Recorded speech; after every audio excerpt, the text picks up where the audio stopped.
As you figured from the title, evolution is our topic today. Because atheists don't like the concept of being held accountable for their actions by God, they endorse the awesome idea of creatures mutating randomly till reaching a suitable state for their environment based on natural selection. In fact, they've been pushing it so much that anyone who exposes them now is called stupid. You probably also noticed their obsession with the words evolve and develop, even when they have no place in a conversation. So for example, instead of simply saying that bears have fur, they tell you that they evolved fur. Birds don't have a social life. They evolved it. And things could get out of control if they catch you saying that gymnasts train for their stunts. Instead, you should say that they developed them one attempt after the other. But anyway, Mom told me that I shouldn't judge anyone before giving them a chance to defend themselves. Let's ask these guys 3 simple questions and see if they can clear a few issues in their theory. We won't resort to tough ones, like where did matter and life come from, or embarrassing ones like why can't you create a living cell from non-living molecules until now, as this would be too harsh on them. So we'll just stick to evolution itself.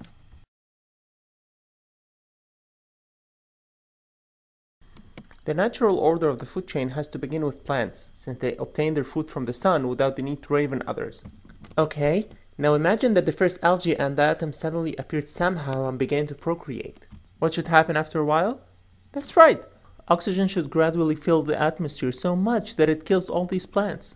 But for some weird reason, Mother Nature chose to start the so-called Cambrian explosion at that point, so that plant-eating organisms would absorb the excess oxygen. Hold on a second. Now that we have all those plant-eating animals that reproduce and eat the plants, shouldn't they quickly finish all the veggies and starve to death? Well, yeah, but fortunately, for some other weird reason, Mother Nature made some animal-eating organisms before that happens. So why didn't they finish them? Because Mother Nature also designed carnivores in such a way that they're not much stronger than herbivores, so that neither of them would completely wipe the other off. Had predators been a bit faster, they would have eaten all the prey and soon starved to death. And had the prey been a bit faster, no predators would have been able to eat them, causing them to take over the whole planet and consume all the green. Actually, for every creature there is another which feeds on it in what seems to be like an impossible equilibrium. Did all this happen randomly?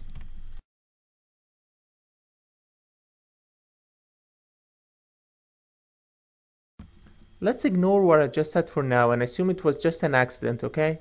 It's known that virtually all gendered organisms need a mate with an equal number of chromosomes to breed. A handful of exceptions exist, like the horse and the donkey, but even then almost all resulting mules are infertile.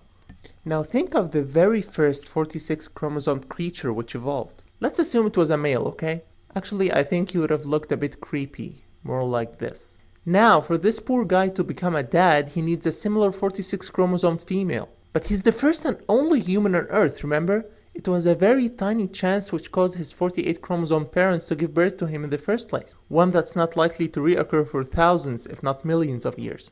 By then, if he hadn't died of old age, he would have died of loneliness and depression.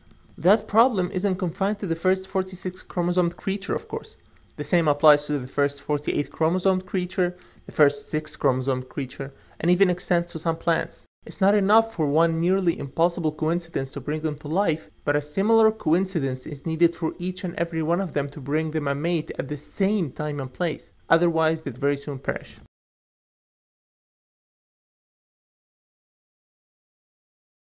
Let's forget all what's been said. I mean, nature works in mysterious ways, right? What's even more interesting is that some creatures evolve simultaneously. Let's look at some examples. Woodland ants warriors are necessary for the survival of workers, which are necessary for the queen and warriors. So which of them was evolved first? They must have evolved together at the very same time. The crocodile that doesn't devour the plover birds which feed on the remains in its mouth and protect its teeth from decay. How did any of them survive at first without the other when both are hardwired to cooperate?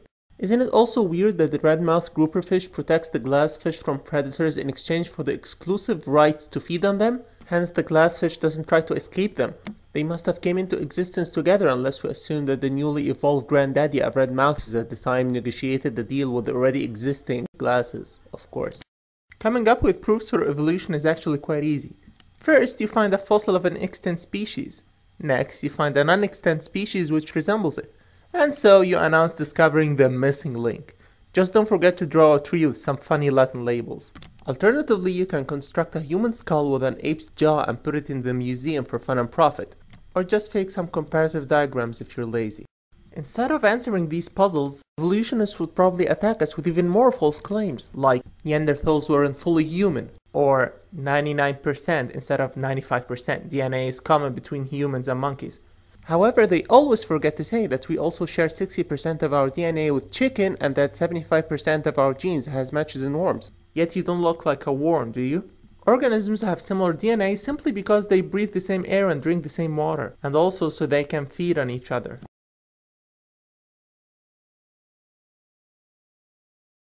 Want empirical evidence? Countless generations of fruit flies have been subjected to radiation for decades in the very unethical Edward Lewis experiment. And all he got was deforms. Not one fly got useful nutrients, in addition to finding preserved insects which never changed over time.